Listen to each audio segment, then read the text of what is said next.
app right now in the App Store. Put in code Bradley on your first $5 lineup. They give you $50 for free. Go to the App Store right now, download the Prize Pick app. Put in code Bradley when you sign up. Again, $5 first lineup, you get $50 for free. Let's get into the podcast.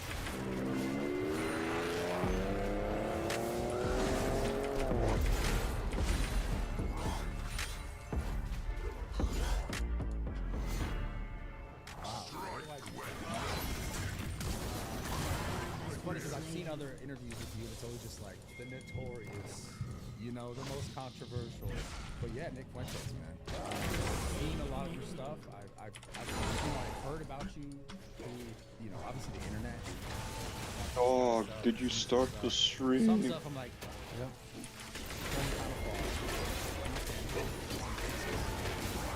Some case I'm like, doesn't need to be said. But regardless, you definitely seem to have.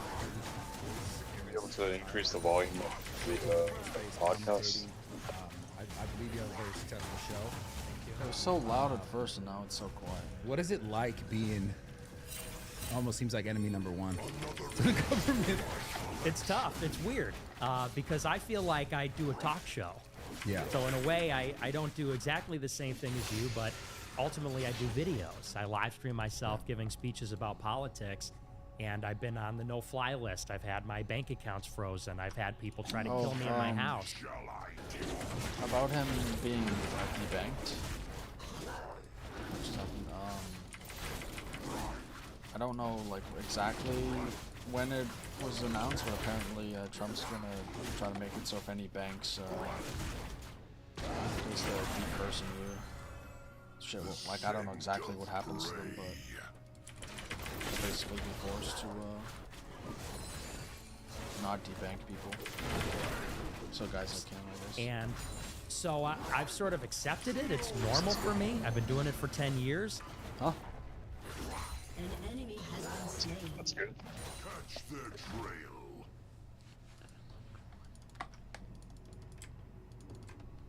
But some days I wake up and I'm like, I feel like a terrorist, but I do a talk show, you know, or at least that's how I'm treated. So, but it's like anything, you get acclimated to it, you get used to it. Where did it start for you? Because I, from what I understand, early on in your career, you started questioning. I think were you working with the Daily Wire? No, I almost was. You almost were. I almost brought me And you on. started asking questions about the Israel law. Right. And that was like, what? How many years ago? That was in 2017. So that was 8 years ago. And after that, it was just like, it was downhill from there as far as like you being able to do all this stuff without backlash. Yes. Yeah, there were kind of two things that were happening at that time. You know, I was in college, I was at Boston University. And the thing that people don't realize is that's where they groom all the conservative influencers. So Turning Point, all the different campus groups, you're looking for like the young, best and brightest conservative people. And when they get into those groups, they then start their career towards being a Fox News host or being a Daily Wire host or something like that. And I was very much in that pipeline. I was very much on that trajectory to being like a conservative pundit, at least at the very early stages. And they basically realized early on in the beginning of 2017 that I was not going with the program on that one issue, on Israel. There wasn't even anything else. But I just insisted that it was not consistent with what everyone else was saying. You know, Trump in the inaugural said it's America first. And I said, well, there's one country that seems to be the exception there. And I would never let that go. And so one track is that I was being actively canceled and blacklisted by the conservatives. And so that actually happened first because I wasn't really known. I was just an 18-year-old kid. I had 1,000 followers on Twitter. I was getting 100 live viewers on my show. I really had no big following, but people were moving behind the scenes. It was like a whisper campaign saying, don't hire this guy. Don't bring him on your podcast. This guy's bad. And how did you news." know that? I was being told that by people who were sympathetic. And I'm sorry to interrupt a little bit, but do you also believe that even if it was the Democratic side, would you have still got the same pushback? I'm sure. Absolutely. Okay. Because, you know, in both sides, you do have this kind of censorship. You do have control that emanates from the center. Yeah. So I think even more so on the left. People are surprised that it happens on the right because we say that the right is the free marketplace of ideas. Yeah. And you can express yourself and be politically incorrect, but that's only up to a certain point, up to a limit. So I was getting canceled. The first big thing is I had guys from Campus Reform, which is like a student-run group. They would report on the left-wing outrage on the campus. Those guys were coming after me. The Daily Wire crowd was coming after me, bad-mouthing me on Twitter, behind the scenes. I got banned from CPAC, which is the big conservative convention. Right. And so one track is that in the industry, I was just blacklisted from the start, throttling my career from the rip. But then the second track, the kind of second thing that's happening is that then you have the social media censorship, which is ramping up. Yeah. So after Trump wins the election, Twitter, Facebook, YouTube, they all gradually, incrementally start cracking down. And between those two things, it was like a pincer. I could get no opportunities, no platforms, no jobs, no interviews, no institutional support from the conservatives.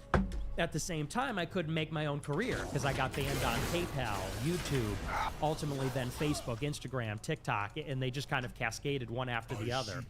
And what was that like? They're sending emails, or like you're just trying to post and it's like your account's gone? Like, what does that look like?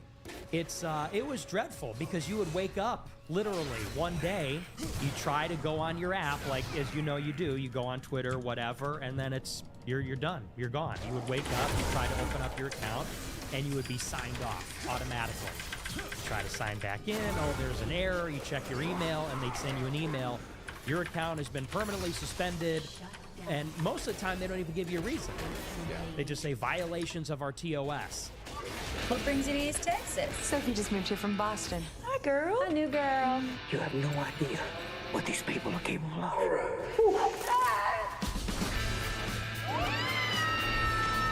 If police ask, it was just us here that night. And you appeal and you ask them, you know, what did I violate? What's a specific thing? But it's so opaque, they don't tell you anything. And so you're just waiting for that other shoe to drop every day. And it's not even just the social platforms, but banks, airlines, Airbnb, even obscure things. What is banks like? They're just like, hey, you got to get your money out of the account. Your account's closed? Yep. You get a letter in the mail, and they'd say, we've made the decision to close your checking account. They say because of reputational risk. That's the excuse they use. And they'll call you on the phone and say you have 90 days to move all your money out of the account. Okay, so before all this stuff happened, before you even really got into politics, like, how did you find your way there? Why did you find your way there? Well, I was precocious. You know, when I was like 12 years old, I was really into politics, but I was reading what was available in the mainstream. You know, back when I was 12 or 13, this had to be back in 2012, right around there. There wasn't a lot of online content on social media from conservatives. They were a little late to the party. And so what you had was Breitbart, Prager University. Right. They didn't call it Daily Wire. Back then they called it PJ Media. That was Ben Shapiro's outfit. And so I just downloaded all that stuff. And I was a big, like, libertarian, neocon, actually. I was a big supporter of Israel, believe it or not, because that's just what there was. If you were a conservative and you were looking for viral conservative content on YouTube, it was all pro-Israel, pro-free market, this kind of stuff. So you weren't a gamer at all? You weren't playing video games at that age? I was a gamer, but I was really more a political nerd. I was like a big geek. That was like your first love? Yes, absolutely. Yeah, it's crazy. At that age, it's nuts, because I was just playing Halo. Like, I'll be honest with you. Again, a different generation. I think I'm 10 years older, so I mean, I was in the Halo. I just figured like maybe you would have been on COD or something. Yeah, I mean, I played, I did a little video games, but I wasn't good at them. You know, I was always just more of a nerd when it came to the politics. Yeah. So that's crazy, man. So because what I find interesting about you, like, because I've seen your show a few times, you do everything sort of off the cuff, like off the dome. Where are you actually getting your information? Like, how are you digesting all this and retaining this? Well, I get it from everywhere. You know, I just read the New York Times every day. And I know people will be surprised to hear that, but every day I just read everything in the New York Times. I read everything on Axios, which is another news platform, which is very mainstream. But I'm just on Twitter all day, getting tips and getting information. You know how it is.